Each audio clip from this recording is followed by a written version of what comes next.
भी इस धरती पर आना पड़ा दोबारा से भगवान बनने के लिए। सितार गिटार को हम मार्केट से कितना भी कॉस्टली खरीद कर ले आए, फिर भी सितार गिटार जब तक उसके कान नहीं मरोड़े जाएंगे अपने सुर पर नहीं आता है। खुद को पूजनीय बनाना है, खुद को काबिल बनाना है, खुद को किसी के लायक बनाना है तो आपको खुद को तराशना ही पड़ेगा।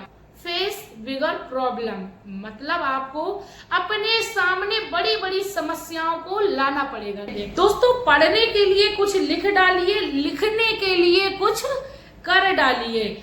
गंगोत्री से गंगा सागर की दूरी एक मुर्दा भी तय कर सकता है। फालतू में फर्श पर पैर पटकने से आप लिफ्ट को ऊपर नीचे नहीं कर सकते हो। ये प्रकृति हमारी मेहनत का एक जर्रा भी कभी भी बेकार नहीं जाने देती है। नमस्कार दोस्तों, मैं सोनम गुप्ता। आज की वीडियो में बात करेंगे खुद को कैसे तराशे, खुद को सफल कैसे बनाएं। दोस्तों, दीवार में कितना भी सर पटको, चाहे खून से लस्त पस्त हो जाओ, फिर भी दीवार आपके लिए रास्ता नहीं छोड़ेगी। आम के वृक्ष के नीचे आप संतरे के गिरने का इंतजार करेंगे तो पूरा जीवन निकल जाएगा।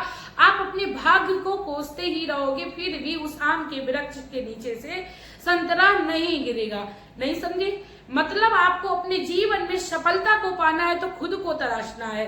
दोस्तों, खुद को कैसे तराशना है आज की वीडियो में मैं एक कहानी के थ्रू आप लोगों को समझाना चाहूंगी। एक बार एक सुनार चांदी की सामान को आग के लौ के बीचों बीच रखे हुए था। ये देखकर उसका बेटा बोलता है, पापा आप इसको चांदी है उसको आप आग के लौ के बीचों बीच क्यों रखे हो? इस पर सुनार जवाब देता है, बेटा इस चांदी की जितनी भी इम्प्योरिटी है, मतलब जितनी भी गंदगी है वो बाहर आएगी। तो ऐसे में उसका बेटा पूछता है कि आप कब तक आखिर इसको ऐसे पकड़े बैठे रहोगे? सुनार जवाब देता है, जब तक चांदी में मेरी झलक नहीं आ जाती। मतलब नहीं समझे? दोस्तों, जीवन की गर्माहट से हम बहुत ज्यादा परेशान हो गए, काफी ज्यादा मेहनत कर चुके हैं, उसके बावजूद भी सफल नहीं हो रहे हैं। तो ऐसे में हमें समझना चाहिए मालिक की हमारे ऊपर कृपा दृष्टि है। दोस्तों, भगवान जब अपना अस्क हमारे अंदर ढूंढने लगते हैं तो हम ऐसी सिचुएशन में आते हैं। यानी भगवान को भी इस धरती पर आना पड़ा दोबारा से भगवान बनने के लिए। कुल मिलाके दोस्तों, आप लोगों को अपने जीवन में लक्ष्य को पाना है तो आपको थोड़ा बहुत संघर्ष तो करना ही पड़ेगा। इसके साथ ही एक तबला वादक भी जब तबले को ऊपर नीचे से ठोकता है तब तबला जाके सुर को देता है। साथ में सितार गिटार को हम मार्केट से कितना भी कॉस्टली खरीद कर ले आए, फिर भी सितार गिटार जब तक उसके कान नहीं मरोड़े जाएंगे अपने सुर पर नहीं आता है।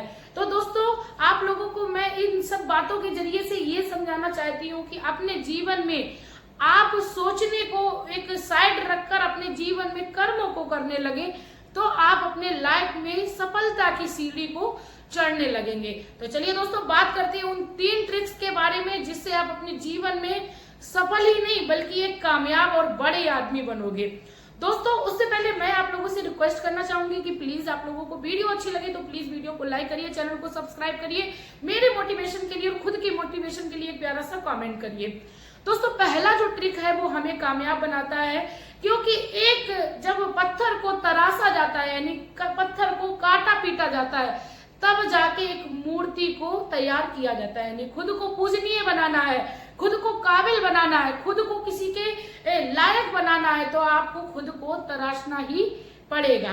पहला जो हमें ट्रिक है वो हमें ये आजमाना है अपनी लाइफ में सफल होने के लिए, वो है आपको फेस बिगर प्रॉब्लम। मतलब आपको अपने सामने बड़ी बड़ी समस्याओं को लाना पड़ेगा। नहीं समझे? आप लोग कह रहे होंगे बड़ी समस्याओं को लाना पड़ेगा, लोग समस्याओं को खत्म करने की बात करते हैं, मैं बड़ी समस्याओं की बात कर रही हूँ। जी हाँ दोस्तों, जितनी बड़ी आपके सामने समस्या होगी मतलब आपने बहुत बड़ा टारगेट अपने आगे रखा होगा।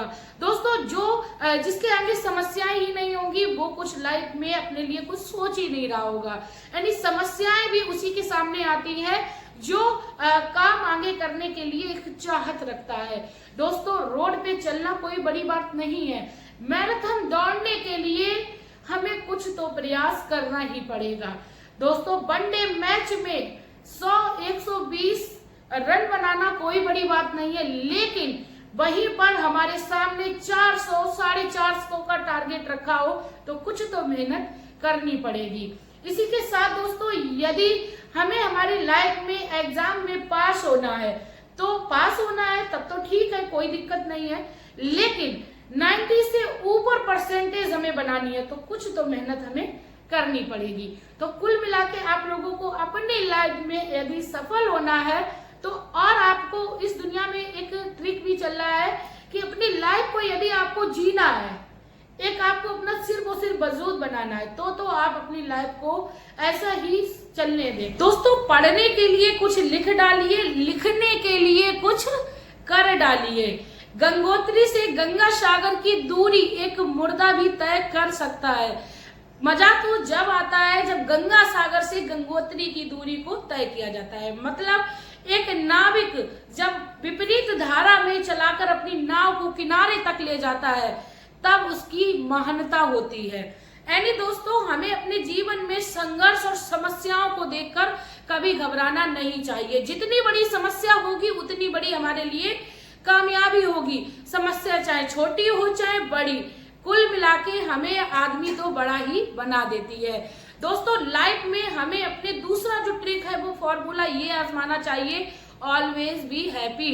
जो सबसे बड़ा फॉर्मूला है हेल्दी रहने के लिए, हैप्पी रहने और अपनी जेब में वेल्थ को भरने के लिए, जो फॉर्मूला है वो ऑलवेज बी हैप्पी।